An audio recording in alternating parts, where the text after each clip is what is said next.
Party మార్పు వార్తలను YCP MP Adala Prabhakar Reddy ఖండించారు. తెలుగుదేశం దుష్ప్రచారం చేస్తుందని ఆదాల అన్నారు. వైసీపీలో సంతోషంగా ఉన్నానని చెబుతున్న ఆదాలతో మా ప్రతినిధి Surender face to face. Adala Prabhakar Reddy party మారుతారనే ప్రచారం జోరుగా సాగుతుంది. ఒకసారి పార్టీ మార్పుపై ఆయనతోనే మాట్లాడే ప్రయత్నం చేద్దాం. సార్ చెప్పండి, పార్టీ మారుతారని అయితే జోరుగా ప్రచారం సాగుతుంది, ఏమంటారు? నేను 9 నెలల క్రిందట వైఎస్ఆర్సిపి ఇన్ఛార్జిగా నెల్లూరు రూరల్కి రావడం జరిగింది. అప్పటి నుంచి తెలుగుదేశం పార్టీ, దానికి సంబంధించిన టీవీలు, దానికి సంబంధించిన పత్రికలు, వేరే పని లేకుండా దానికి సంబంధించిన వాళ్ళు ఒక ప్రచారం మొదలుపెట్టారు. ఎందుకంటే మన రాకని తట్టుకోలేక ఏ విధంగానైనా డిస్టర్బ్ చేయాలి అనే ఉద్దేశంతో ఈ కార్యక్రమం మొదలుపెట్టారు.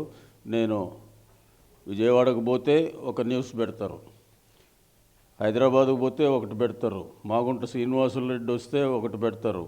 ఇట్లా ఇంక ఎవరు వచ్చినా ఈ విధంగా ఈ దొంగ ప్రచారాలు చేయడం మంచి పద్ధతి కాదు. నాకు మారాల్సిన అవసరము లేదు, మారే ప్రసక్తి లేదు. నేను ఈ పార్టీలో లక్షణంగా హ్యాపీగా ఆనందంగా ఉన్నాను. మా అనుయాయులందరూ కూడా బాగా పనిచేసుకుంటూ ఉన్నారు. నేను కూడా కష్టపడి పనిచేస్తూ ఉన్నాను. ఈ పరిస్థితుల్లో నేను మారుతానని మీరందరూ కూడా ఎట్లా అనుకుంటారని కూడా నేను ప్రశ్నిస్తూ ఉన్నాను. అంటే మాగంటి శ్రీనివాసులు రెడ్డి వచ్చినప్పటి నుంచి ఈ యొక్క ప్రచారం కూడా మరింత ప్రచారం చేస్తున్నారు. మాగంటి శ్రీనివాసులు రెడ్డి వచ్చిన తర్వాతనే ఈ ప్రచారం ఎక్కువ చేయడానికి ఏమని అనుకోవచ్చు? ఏమి అనుకోబోలేదా? మాగుంట శ్రీనివాసులు రెడ్డి మెడ్రాస్కు పోతా ఆయన ఒక దగ్గర బంధువు, కొలీగ్గు, ఢిల్లీలో ఉంటాం, అందరం కలిసి ఉంటాం. వచ్చి ఆయన పరిస్థితుల్ని జనరల్గా వివరించుకొని వెళ్ళిపోయాడు. అంతేగాని రాజకీయాలు ఏమీ మేము మాట్లాడే పరిస్థితి ఉండదు.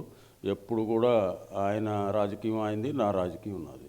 అయితే మొత్తం మీద కూడా ఈ యొక్క జోరుగా సాగుతున్నటువంటి ఆదాల ప్రభాకర్ రెడ్డి పార్టీ మారుతారని జరుగుతున్న ప్రచారం కూడా పార్టీ మారే ప్రసక్తే లేదని కూడా చెప్తున్నారు ఆదాల ప్రభాకర్ రెడ్డి. కెమెరామ్యాన్ మనోజ్తో సురేంద్ర, బిగ్ టీవీ, నెల్లూరు నుంచి.